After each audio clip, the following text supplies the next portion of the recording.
Hello, welcome to my bookshelf.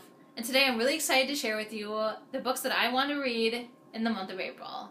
Before I get started, I just want to say that I try to pick a diverse selection of books, so different genres, and I try to have at least one author from a different country, things like that. So without further ado, let's get started.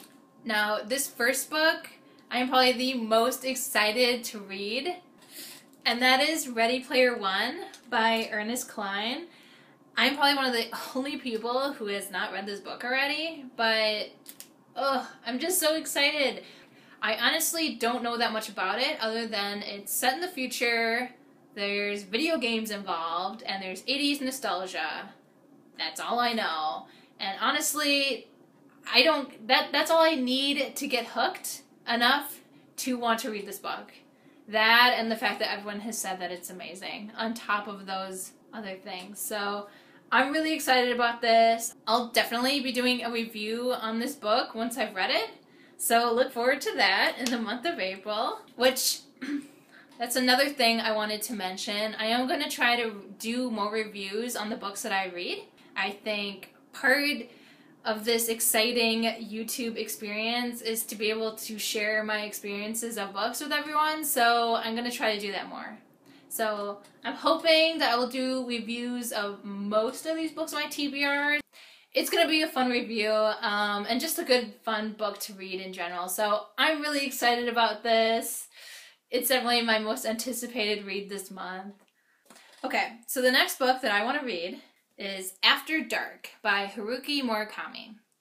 Now, if you've never read Murakami, this is going to be kind of hard to explain. If you've never read Murakami, his style of writing is very unique. I believe it's called magical realism, and that he has a lot of that in his books. And from my understanding, what it is that, bizarre things happen in his world and in the universe of the book. But it's not presented as completely bizarre or strange. It's presented in a realistic way. And, I mean, some characters are kind of, surprised by it because it is unusual, but it's not something that needs to be explained, like how this is happening. To make more sense of this, I'm going to give you an example. So, in another one of Murakami's books, Kafka on the Shore, in that one, there's a lot of bizarre things that happen in that book, but one of the easiest things to explain that happen is that at one point it starts raining fish from the sky. Again, that's super bizarre. That does not happen in the real world, but this is happening in his world. And again, I don't believe it's something that's fully explained. I'm not doing a really good job, probably, of explaining it, but basically, magical things happen in this world, but it's seen as rather normal. It doesn't need to be explained. It just is. So, keeping that in mind, this book is less bizarre than Kafka on the Shore. I'm not sure where these two fit with his other books, because these are the only two of his I've read. Though I have 4 or 5 other books of his that I plan to read one day. But these are only 2 that I've read. And this one is definitely way less bizarre. So I would recommend this as an introduction, because this was my introduction to Murakami, and I thought that it was less shocking than jumping into Kafka on the Shore first. And another thing with Murakami is that it's almost impossible to explain the plot of his books because they are pretty bizarre, and there's usually a lot of different characters that you're following throughout. And it's less about maybe the plot and more about the characters and the interactions, and it's more about the experience of reading it and less about just straight up the plot. Though the plots are usually pretty interesting. This one, all I'm gonna say, and really all that I can say about this, is that we're following characters after dark. It's one night that we're exploring, and we're just seeing different people during the night. And really, that's all I can say about it without ruining the experience. So I'm planning to do a review on this book once I finish, so look forward to that. I will attempt to figure out what happens in this book. I'm really excited about this book. I think that this will be a really fun read. It was really fun the first time. I think that I'm just hoping to get more out of it this time to try to really delve into it. And I think that Murakami's books really lend themselves to being reread, because the first time through, especially with Kafka on the Shore, I need to reread that, because the first time through you're like, wait, what? It gets pretty bizarre at points, and you just kind of like in shock mode that just happened, and it's kind of hard to really like get your bearings and to really look around to understand why things are happening and what the whole point is sometimes. You get some things on the first read, but I don't know. I just think that he lends himself to being reread. So I really want to reread this and get more out of it. So, okay, so the next book that I want to read in the month of April, it will be a lot easier to read than Murakami, and that will be Unsweetened by Jodie Sweetin. Now, as you can tell, this is a memoir. Because I really like memoirs, and I have a lot of them, I just haven't read them yet. I am planning to read at least one biography/memoir a month, so this is my pick for this month. And there really isn't much else to say about this book other than it's a memoir about Jodie Sweetin. She played Stephanie Tanner on Full House, and Fuller House on Netflix. One thing that I didn't know about her that I found out based on the back of this book is that she struggled with drugs and alcohol. I'm just in awe of her courage to talk about it, especially since, at least from my understanding, it wasn't something that the public knew about. But she decided to talk about it anyway, even if it put her in a bad light. And so I'm really excited to read this and to see what her experience was and how she overcame it. And, you know, her advice for people who are going through that right now. Because drugs and alcohol, it's a huge problem nowadays, and we need more people to be courageous and talk about their experiences to hopefully help other people who are still struggling with addiction. So I'm really excited to read this and find out more about her story. Okay, so the next book that I want to read in the month of April is iRobot by Isaac Asimov.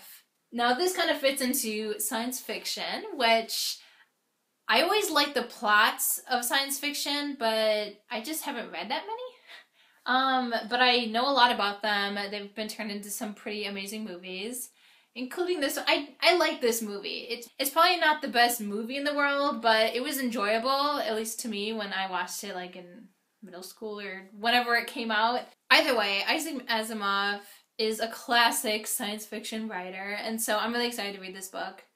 I also picked this because it's kind of a collection of short stories, but this is a little different from most short story collections in that it's all set in the same universe, and I'm pretty sure that it's more or less one cohesive story, but I think some of these stories happen like really, really early on in this universe, and some are like much later.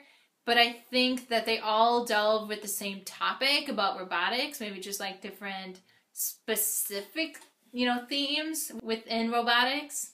But I do think that it's somewhat cohesive, which short stories usually are just they're completely irrelevant to each other. I'm really excited to read this. Honestly, all I know about it is the movie with Will Smith, which from my understanding is very different from this book. Obviously, the laws of robotics are still in here. This is where it came from.